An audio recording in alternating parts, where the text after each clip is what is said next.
Hi everyone, did you know that over 50% of all Americans own stocks? Yet very many of them are actually confused how they should go about buying individual companies, ownership stakes in individual companies. So today in this video I want to change this. I want to lay out a blueprint for buying either your first stock, it may be your second or third stock, or maybe even your ninth stock. But the point is that I want to lay out a framework that will allow you to approach stock purchases in a more structured way. So we'll break down some of the most essential steps involved in the stock purchase process, such as researching a company, some of the basics of stock valuation, common pitfalls in investing, and adopting the right mindset. So I've got a couple of points written down here on my screen on the right hand side, and I will just sort of freely talk about what my process looks like. Obviously, we can only touch the surface of what my investing framework looks like, but I think nonetheless this video will be helpful, especially if you are a relatively new investor. So I've got my coffee ready, and so I would say we jump right into the first step of what I want to cover in this video. So I think first and foremost you have to understand what you want to invest in and why you want to invest in the first place. So it's important to be very aware of what your financial goals over, say, the mid and the long term actually are. So this may be you want to accumulating wealth for retirement, maybe you want to retire a little earlier, so you want to reach financial independence, or you have some other financial goals that you want to pursue. I think having clarity with regard to your goals is incredibly important because this will keep you going during periods where you are maybe questioning yourself and your whole commitment to the art of picking individual stocks. And sort of tied to that question would be your investment horizon. I think it's also very important to be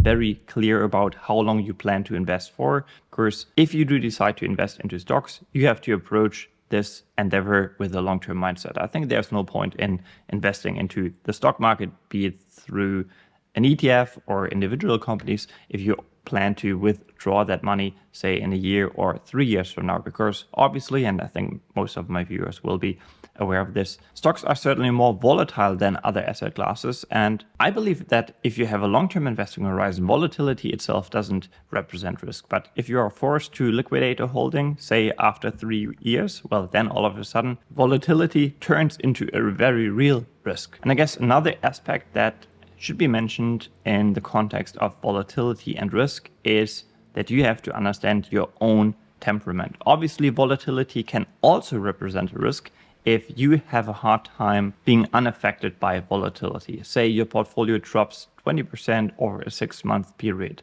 Are you a person that is able to sit still, analyze the businesses that represent the portfolio, come to the conclusion that, well, the businesses are fine, I'm just going to do nothing? Or will you be tempted to start acting? Because then you might want to carefully think about how much exposure you actually want to have to the stock market and maybe also individual stocks. And with that out of the way, let's actually talk about what a stock actually represents. Understanding stocks. So what is actually a stock? Well, at some point companies may decide to quote unquote go public. This means they usually go through an IPO process, which means they are going to raise money because they sell ownership pieces in their businesses. And once they have gone through this IPO process, well, the stock will be publicly traded. You will be able to purchase some of the publicly traded shares from others at whatever the market price is at this day. And then you yourself become an owner in that business. And I'm going to reiterate what I just said because I think this is incredibly important. This is what my channel is all about. I want you to approach the world of stocks with the mindset of becoming a business owner. If you go and buy, say, 100 shares of Apple, you will become an owner in that business, a part owner. This is not the casino, it's not a lottery ticket. No, you will have to know and understand why you want to become an owner in that particular business. And when we are talking about understanding stocks, I think it's also important to understand why you would want to invest in stocks in the first place. In investing, one of the most critical concepts you have to think about is the concept of opportunity cost. So what is the attractiveness of option A compared to option B, and why would I want to invest in option B, if A is giving me, in the world of stocks, a better return? And obviously, when it comes to investing, you want to think about different asset classes. And historically, if you take a look at the very long term, say 100 years or more, US stocks in particular have just been one of the best performing asset classes in the world. I believe US stocks are the best asset class to invest in long term if you exclude the use of leverage. Obviously, real estate is a productive asset too, and you can have great returns in real estate too. But I think a great part of the good returns you can earn within real estate comes from the use of leverage. So personally, and that's just my personal attitude, I like to avoid debt at all costs in my life. I don't want to be levered in any way, also in the world of stocks, which is why I find stocks a very suitable asset class for me to build wealth over the long term. So with this kind of introduction out of the way, we can actually focus on how you research stocks, because this video is going to be about researching and investing into individual stocks. I want to lay out a blueprint for how you can pick and invest in your first stock. So I just said that you want to approach the world of stocks and your first stock purchase with a business owner mindset. And if you now imagine or pretend that you would buy an entire business. I just mentioned Apple earlier, for example. When you buy just one piece of Apple, I want you to approach this purchase with the mindset of you buying the entire company. And if you now think about, well, what would I do if I would ever buy a company as a whole? Well, clearly you would put a lot of work into your research process. You would put a lot of work into your due diligence. And this is how I want you to approach the purchase of individual shares of a company as well. You want to understand how that company makes money. You want to understand their business model. You want to understand the competitive landscape. You want to understand the management team that is running the company. You want to maybe talk to people in the second or third level of the management hierarchy. You want to understand how customers perceive the company and the offering. You want to understand how suppliers are perceiving the company. All of this combined, this is referred to as fundamental analysis. Again, this goes back to the idea that we are thinking of stocks not as random ticker symbols on a screen, but rather actual ownership pieces of businesses. And then you may wonder, well, how do I research a company? Well, you might start by actually just talking to people who are using the product. That's probably where I would start with, depending on the business, of course. But let's say you want to or are considering investing in Chipotle, for example. Maybe you are a consumer yourself. That would be the best setup. Or if not, talk to your friends. How do they perceive the brand? What do they appreciate about Chipotle's offering? Have they ever had a bad experience? You might even talk to employees and ask them about, well, when is the store particularly crowded? When do you experience times of less traffic? And so on and so forth. And then on top of this sort of boot on the ground research, you can of course also look at some of the public material that is out there regarding the company. I would start by actually reading the annual report published by the company. So companies once a year have to publish an annual report that is incredibly detailed. And in it, they will lay out the business model, the risks, the competitive environment, and of course also the financials.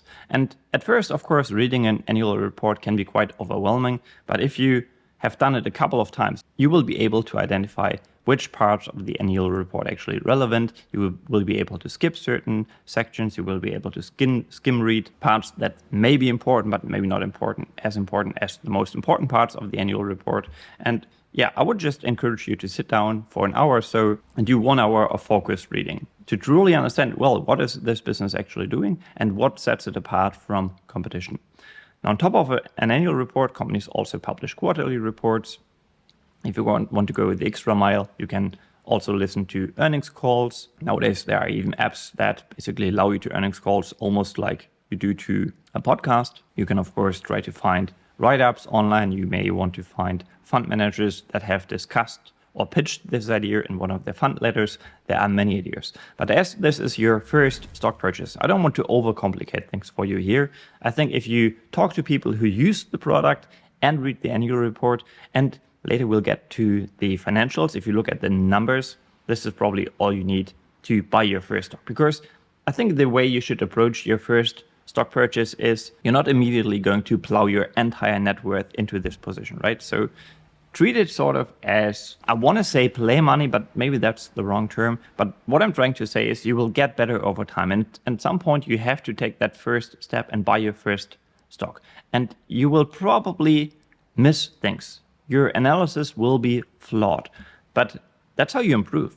You at some point have to start, and then you improve over time by acknowledging your mistakes. So my point is, don't get stuck in analysis paralysis where you feel like, okay, I've done X, Y, and Z, and now I do need to do 20 more things before I can pull the trigger. At some point, you will have to develop the conviction, well, do I want to become an owner in this business or not? Which brings me to another important element of the researching process.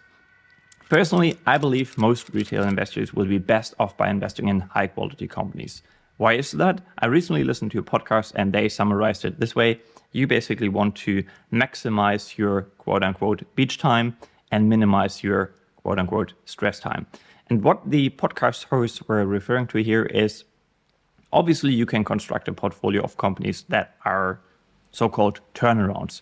Maybe the businesses are struggling, but management is trying to turn the businesses around, which can lead to great returns. But what this portfolio construction approach would require is that you carefully track what's going on at these businesses almost on a weekly basis, maybe on a daily basis even.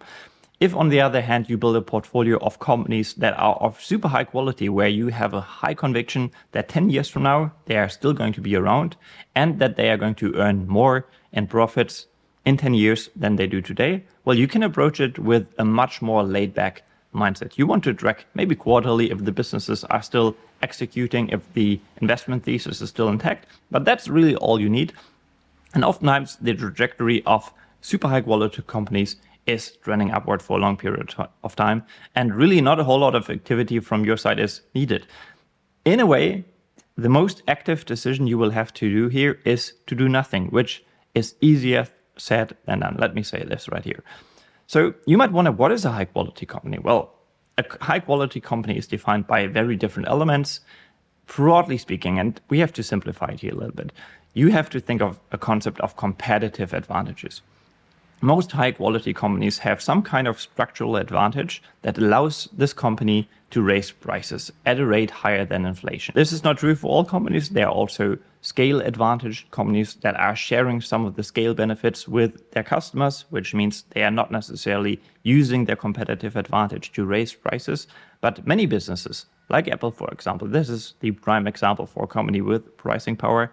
They have something unique to their business, and in the instance of Apple, it would be the superior brand that is associated with the Apple logo. And of course, the whole ecosystem is also incredibly sticky, creating sort of a lock-in effect that makes it hard for customers to switch. I myself, for example, I look at my notes right here on, well, it's not an Apple monitor, but I'm working on Apple Studio. I have my Apple laptop, I have an iPhone, I have AirPods, and I don't really want to switch ever. Like, Apple could probably charge $2,000 for a new iPhone and would still pay it because I'm so used to, well, the interfaces of the Apple software and also the benefits that comes with having all of the different devices within this ecosystem and having them all linked together. But that's just one example. So just to name a couple of competitive advantages that companies may possess, I just mentioned brand, then I mentioned switching costs. There are, of course, network effects that you may primarily find in social media companies, but also in other companies.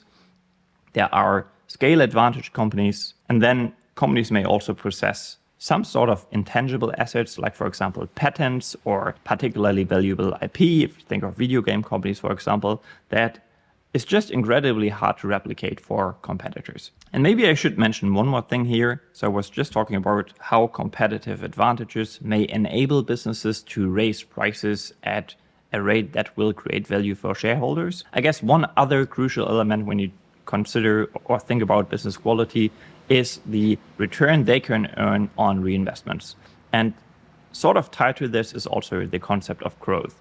So to me, a high quality company is also able to grow at a high rate for a long period of time. And it is doing so by having reinvestment opportunities where the company can redeploy some of the profits it generates back into the business to earn more profits in the future. I guess this is the most simple way I can put it. And there's actually a metric to check to see how profitable a business is able to reinvest capital, and that's return on equity, or another metric would be return on invested capital. And you can just head to some of the most commonly used stock research platforms. Some that come to mind would be QuickFS, which is entirely free, and then there are also paid platforms like ticker.com, Coifin, or FinChat, where you can find these metrics like return on equity, but also growth. So what I would maybe, when it comes to your first stock purchase, primarily focus on would be revenue growth. So just look at the company. Again, I might just show you on screen some examples right now. Maybe I'll look up Apple again. Apple has clearly been able to grow its revenue over the very long term at a very pleasing rate. It's also been able to grow its profits at a very pleasing rate. And on top of that, it was earning a very high return on invested capital. And if you combine just these few metrics, obviously this is a little simplified, but this will translate into superior stock returns, which again, Apple is a good proof of. Speaking of financial metrics, another quality component is the financial situation of a company, and specifically the financial health. So again, broadly speaking, we want to invest in companies that don't have a lot of debt and or that are able to pay off the debt they have relatively quickly if they would decide to, well, just allocate the profits to the debt reduction process. So what you would have to do here is you would take a look at the financial statements, and in terms of the financial health, you would primarily focus on the so-called balance sheet, where you can find all of the assets and liabilities the company carries. So what I would do is I would take a look at, again, and we are simplifying things here, I would take a look at the total liabilities line item, then compare it to the asset side of things or to the profits generated by the business. So if we focus on cash profits, for example, you might want to head to the cash flow statement, which is one of the other three financial statements. So we have the income statement, the balance sheet, and the cash flow statement. I would head to the cash flow statement, and then I would look at the cash flow from operations, subtract the capital expenditures the company has done over the period you're looking at, and then you end up with a metric that is called free cash flow. Simply put, this is the cash the company has generated over the period you're looking at. Usually that's going to be the last fiscal year or maybe the last quarter.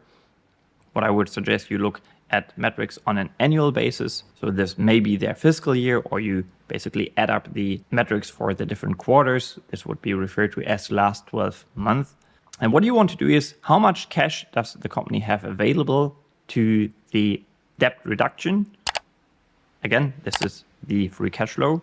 And how long would it take the company to reduce their debt to zero? And ideally, I want to own businesses that are able to get or become debt-free within 3 years or less. And maybe just to wrap up this financial and metrics part here, just a couple of red flags for companies that you may want to avoid. So those would be businesses that carry, as I just said, too much debt. That would be companies that are barely profitable. That would be companies that aren't able to earn high returns on their reinvestments, and companies that are seeing their revenues declining or that are not able to grow their revenues over the long term. Similarly, cyclical companies can be quite risky because it really requires you to understand where within the cycle the business is in at the moment. So for your first stock purchase, I would also recommend avoiding companies that see their revenues go up and down a lot over a multi-year period. All right, in terms of business quality, there is another factor worth mentioning here, and that is the management team. Obviously, quality companies are also run by quality management teams. As I expect this video to be quite long, I'm actually not going to talk a lot about management, what you want to look for in management, and so on and so forth. Broadly speaking, I like to partner with CEOs who own a significant stake in the companies I own. Ideally, they are the founder and still the CEO of these businesses. I would have to count, but I think the majority of the stocks in my portfolio are actually founder-led. But this is not necessarily a must. And for your first stock research, I would recommend placing more emphasis on the business quality than the management team. In fact, I would argue, and this may be contradicting what I just said, the longer you invest, the more you understand that the management team is incredibly important and that it may in fact be more important than the business quality itself. But management analysis can be quite nuanced and is hard to summarize in, say, a 45-minute video. In fact, I would probably have to do or record an entire video series on how to analyze management teams, and there's a lot of qualitative analysis involved. You oftentimes get a better sense of management, of whether management is trustworthy, if you have more experience analyzing management teams. And I guess, so just to keep it simple here, focus on founder-led businesses, or maybe businesses where the CEO has been in that position for multiple years already and has shown that he's able to maneuver this corporate ship, metaphorically speaking, quite successfully. Another aspect of our investment process, however, is valuation. And I think we have to talk about valuation briefly here as well. Again, as we approach businesses with a business owner mindset, we want to buy businesses when we can buy them at an attractive price, because the price we pay for businesses, and so ultimately the price we pay for individual shares in a company, will have a significant impact on the returns that we are going to enjoy as shareholders. Again, broadly speaking, you want to invest in companies where you can buy the business for less than it is actually worth. So basically you have to distinguish between the actual intrinsic value of the business. This is what you believe it to be worth intrinsically. And then you have the purchase price it is trading at on public markets. And that's one of the beauties of stock investing, as stocks basically have a price quote, a new price quote every single day. There will, over, say, a 12-month period, be opportunities where there is a significant gap between the price a company is trading at on public markets and the actual intrinsic value. And when that gap is incredibly large, when the intrinsic value is far exceeding the price it is trading at, then you want to be a buyer. So that's sort of the key mindset you want to approach valuation with. Now, obviously, there are many different valuation methods. And I was actually recording and publishing a video quite recently in which I talked about the fact that I believe it's important to have multiple valuation tools in your toolkit when valuing companies, because not every business is the same. And there are a couple of different factors you have to take into account when choosing the appropriate valuation method for a particular stock. But broadly speaking, and as this is sort of a beginner video, you may just look at valuation multiples. So what this is essentially doing for most valuation multiples is you compare the purchase price to some kind of profit metric. The most commonly cited valuation multiple would be the price to earnings ratio. So if a company, for example, is trading at a price to earnings ratio, short PE, of 10, this would mean if the company can keep its current level of profitability, wouldn't be growing over, say, a 10-year period, but would pay back the profits directly back to you, well, you would get your purchase price back after 10 years, which again would translate into a 10% return.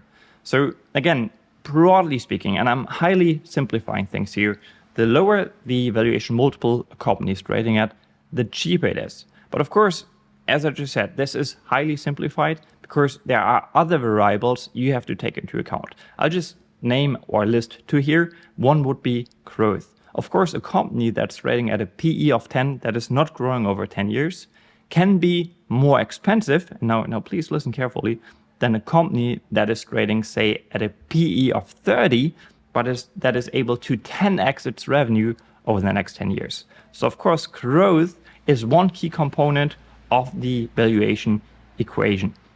And then the second one I had in mind here is, again, I mentioned return on equity or return on invested capital earlier. If a company is able to earn a higher return on invested capital, it will need to reinvest less money to achieve the same level of growth than a competing company with a lower return on invested capital. And if that company with the higher return on invested capital needs to reinvest less money, it can distribute more money directly to you as a shareholder. So of course, this is also a critical component to consider when determining whether a company is cheap or not. And being exclusively focused on companies trading at low PEs can lead you to so-called value traps, meaning a company may appear cheap, but in reality it is not, because it's just not a high quality company in terms of growth and profitability. However, I think ultimately, just looking at valuation multiples can even be enough.